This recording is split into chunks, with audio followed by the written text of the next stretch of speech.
যা কাউকে খুঁজে নে যে তোকে মেন্টাল সাপোর্ট দিবে। কেন খুঁজবো আমি কাউকে? আমার গার্লফ্রেন্ড তুই, আরেকজন না যে আমি আরেকজনকে খুঁজতে যাবো? তোর জন্য এই প্রবলেমে পড়ছি। তুই আমাকে হেল্প করবি, আমার সাপোর্ট হবি, এখন এই ধরনের কাজ করতেছিস তুই। একটা মেয়ে যদি চায় না একটা ছেলেকে অনেক উপর উঠাইতে পারে, আবার ওই মেয়ে যদি চায় না ওই ছেলে একদম তলায় দেয়, আমার তলায় দিস না প্লিজ। আগে সময় দিতি না, এখন কিভাবে কথা বলতে হয় সেটাও জানিস না। আমার হয়তো এই রিলেশনশিপ থেকে ব্রেক নেওয়া দরকার। যা, যে বিহেভিয়ার শিখে আয়, তারপরে আয়, বুঝছিস? আমাদের ব্রেক নেওয়া উচিত না, আমাদের ব্রেকআপ করে ফেলা উচিত। তোর আমার এই সম্পর্ক ব্রেকআপ।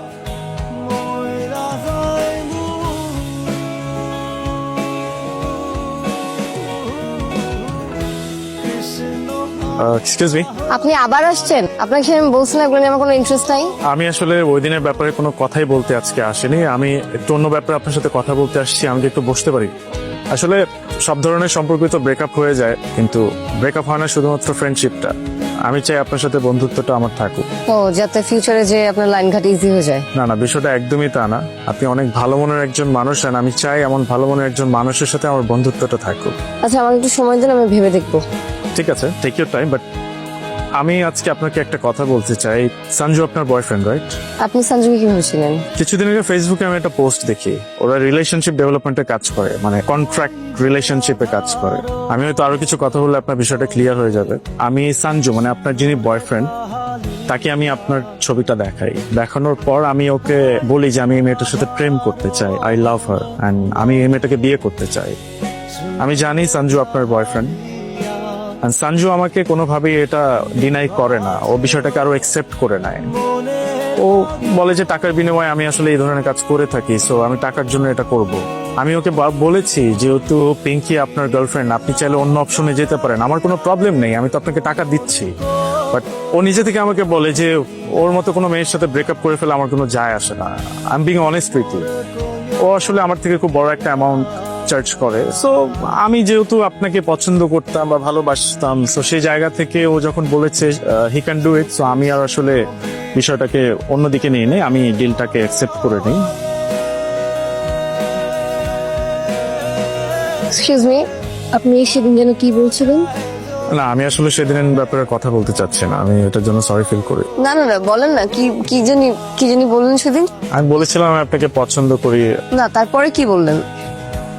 আমি বলেছিলাম আমি আপনাকে বিয়ে করতে চাই। আপনি পরশুদিন আপনার ফ্যামিলি নিয়ে আমার পাশে আসেন।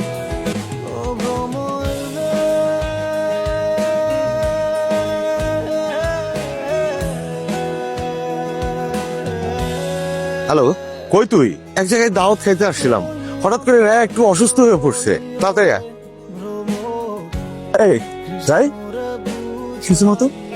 কই আমার কি হয়েছে? তুমি দেরি করে আসছো কেন?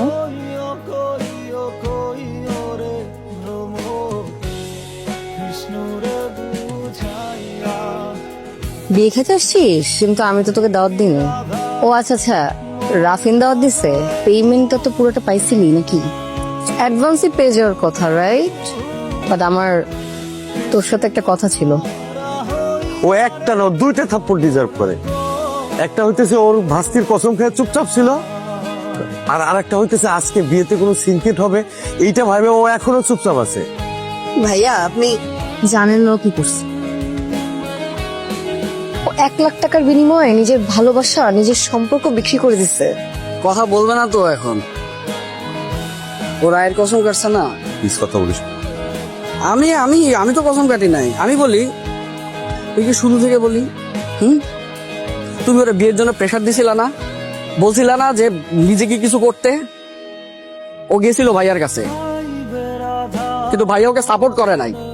মাঝখান দিয়ে প্ল্যানটা আমার ছিল। আমি ওকে বলছিলাম যে ওর তো একটা ভালো গুণ আছে, মানুষের রিলেশনশিপ করায় দেয়। তো ওইটার মাধ্যমে যদি কিছু টাকা ইনকাম হয় তাহলে সমস্যাটা কোথায়? ওই টাকা দিয়ে কিছু বিজনেস করতে পারবে। প্ল্যান ভালো মতোই আগাইতেছিল, সবকিছু ঠিকঠাক ছিল, কিন্তু মাঝখান দিয়ে এই লোকটার সাথে পরিচয় হয়েছে। তাহলে তুমি তোমার মতন বিয়ে করতে চলে গেছো, ওর মতন চলে গেছে, এটা কোনো কিছু হইলো? তোমাদেরকে কি বলবো, আমার আর কিছু বলার নাই আসলে।